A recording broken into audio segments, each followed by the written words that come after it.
Toby, say hello to YouTube. Toby. Toby doesn't do this very much. Relax. But here he is. Just wanted to introduce him. He tends to make it into most of my videos in one way or another. Yeah, Toby is the reason I can't have nice things. But I get a lot more joy from having Toby around than some nice things. So that's quite all right with me.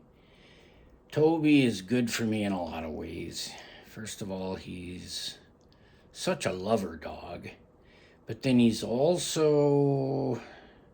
requires a lot of attention. And I guess in that way, keeps me out of my head. And I get a lot of exercise because of him. And he loves going out in the woods. So I spend a lot of time out in the woods, even when it is 0 degrees Fahrenheit. And I've learned to dress warm. And so in a lot of ways, Toby enhances my life so much.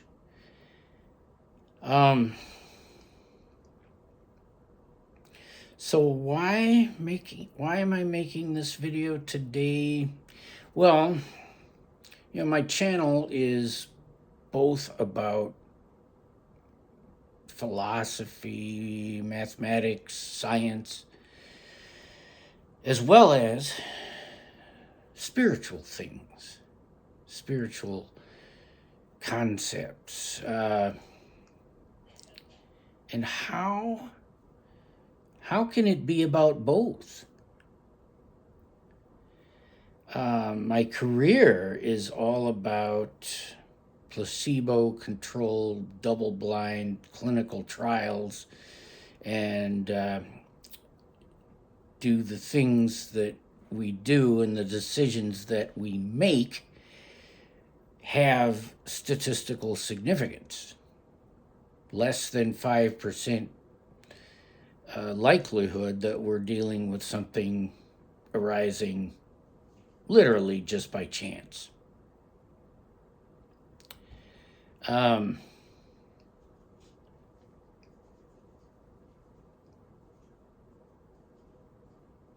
So how do I reconcile these things? Well, like I mentioned in my last video, when I'm out there in the 3D world, especially when I was practicing medicine, I was very, very masked. And everything I said was filtered and very rational. It was just very rational. I would rarely give any orders to the staff without scientifically justifying why I was giving those orders. And I think the staff appreciated that there's always a reason why, even if it was a gut feeling on my part.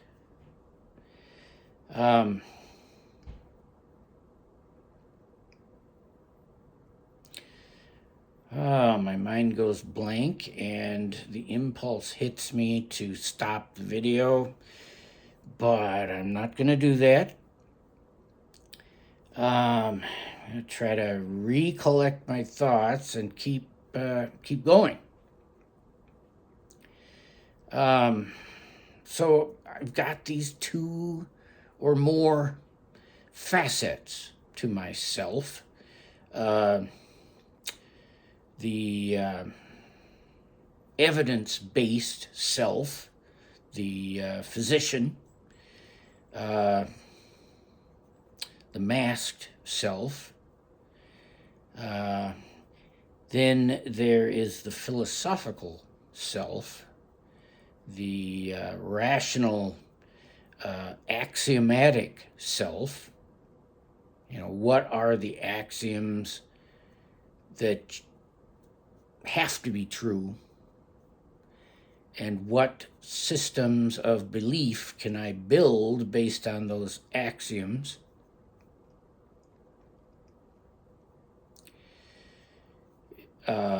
Chaos theory, fractals, abstract algebra, group theory, the way we organize mathematical procedures, blah, blah, blah, all based on axioms, foundational things that everyone seems to think are true. Well, how good is that axiomatic foundation for everything that we believe in science? Seems fairly decent, but we already know that there's a lot else that is true that may not get revealed by axiomatic thinking. And that is where the spiritual side of it comes in.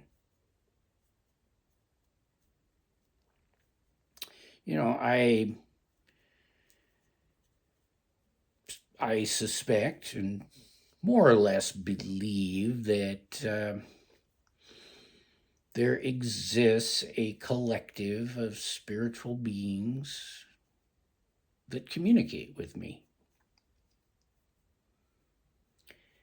I am not one that has ever visually seen them or audibly heard them. The way they communicate with me is quite subtle. And because I want to understand it, I apply science and mathematics to it as best as I can, as well as I can. It seems to me that the way my spirit guides communicate is to somehow get an attractor into the complicated dynamical system that is my brain. In chaos theory, attractors cause, through iterations in time, a pattern to emerge. I demonstrated this in one of my videos almost a year ago, where point by point these patterns appear, and in the beginning they look very chaotic, but as the iterations go forth and time goes on, they really take a shape. And the one I think that I displayed for you was the Sierpinski tetrahedron. Well, the 3D Sierpinski triangle. That's how I think the spiritual world communicates with me. While I am meditating, or, who knows when, but at some point, an attractor finds its way to my mind,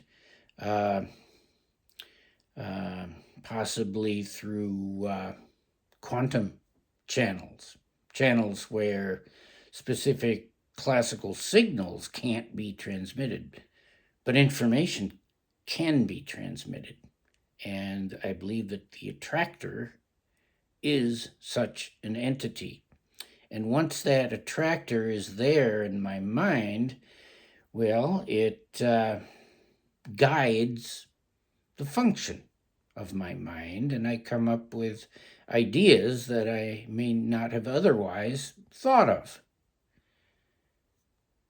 And that's the information that comes from the spiritual world.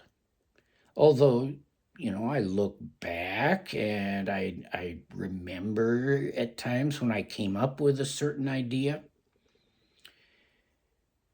So, there's no smoking gun, so to speak, of spiritual involvement in my life. Nothing obvious.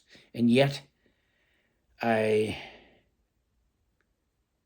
still, more or less, believe that that's how it is. I mean, my beliefs have changed and evolved over time.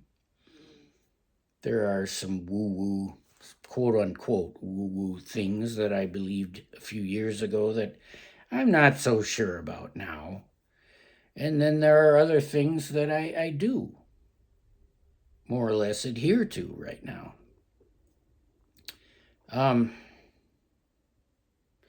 Like a person, if they call themselves a star seed, right? That's out there, so to speak. And is there some obvious reason why I believe that? Well, a few reasons about my psychology and my experiences that make me wonder about that. Do I know whether I really am or not? No. But I kind of think so, right? And I guess we'll see. We'll see what comes up. I mean, right now we are living in very tumultuous times. And these are the sorts of times when new things emerge. So I'm looking forward to that. And I'm looking forward to having a clearer sense of what really is the truth. At least more than I presently have. All right. Well, I will see you in the next one. If you made it to the end of this video, go ahead and put a like on it, subscribe, and I will see you later.